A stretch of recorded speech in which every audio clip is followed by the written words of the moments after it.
In this video, I'm going to show you how to create these subscribe button designs in Canva. To get started, let's create a new design. You can choose the desktop wallpaper design because it provides a lot of space, or you can choose a logo, whatever you want. So once you're in your design, click on elements and then click on the square shape. You can also choose any other shape you want. So select the square shape or the shape you have and then click on the edit. You're going to see a whole lot of shapes on the side here. Click on this pill looking shape. So now you have this shape to play with, and this is exactly what we want for the subscribe button that we want to make. So just scale that a little bit until it fits your needs, and I think that looks pretty good. I'm going to scale a little more.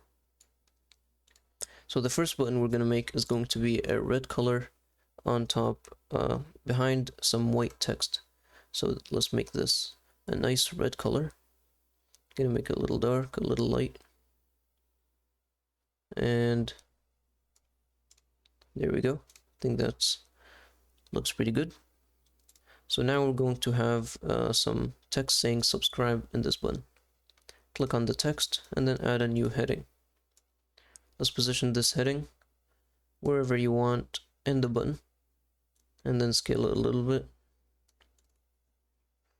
Let's type in subscribe. I'm going to scale this a little more so it fits, and then I'm going to make it a white color. As for the font, I'm going to choose a font called Quicksand. You can choose any other font you want. I like this font because it has those rounded edges for each letter. I'm going to remove the bold on that one because it looks better like that. And there we go. So now we want this icon over here, the play icon. To get that, go ahead on a new tab and then type in flaticon.com. This website is a website that you can use to get free icons, but you have to attribute the authors if you're going to use them commercially. So let's look for the play icon. And I'm going to just take this very first one and I'm going to hover over it and then copy to clipboard PNG. So back to the design, just click Ctrl V to paste in and then scale it down and position it on the side as a little icon to the subscribe button. Of course, make sure everything is centered. And I think that looks pretty good. I'm going to make it a little bit smaller. And I think I like this. So as you can see, it's a black color right now. And if we select it, there's no color option here. Just like we selected the text, there's a color. But over here, it's going to be, we're going to have to do a little bit of image manipulation. So click on the edit button and then click on adjust. Scroll down until you see color, and then toggle the invert, and this will invert it from a black to a white color. So now we basically have our design ready, but we have one more thing missing, which is the shadow, the drop shadow underneath, which gives it this 3D look we want. So duplicate this red background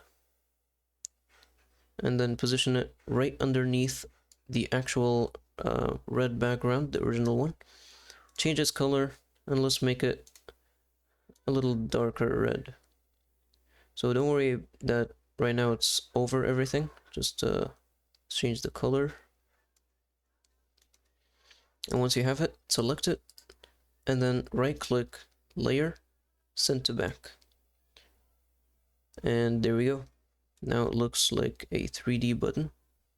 If you want to adjust it a little more, you can try and select it over here. You can also zoom in so you can have more space here. And there we go. I think that looks pretty good. Also, if you're having trouble selecting it, you can also click on Alt and 1 and that will show the list of elements that you have in your design, and you can select it from here and then move it. So I'm going to make another version of this design, which is the modern YouTube version that we see nowadays. So I'm going to select everything, duplicate it, move it downwards, and there we go. So we want the background to be an off-white color. So let's just bring that up to the white, and I think that looks pretty good. Now I want to make this icon and this text to be a black color. Let's make that black. Let's make this back into its original form by toggling the invert off on that one. So now click on the drop shadow and let's make it a dark gray this time. So just bring that down to whatever you like, and there we go. Now we are done our design. You may use this in your game if you're making a game as a user interface, or you can just do anything you like with it. So I hope you enjoyed this video. Don't forget to like and subscribe, and thank you for watching.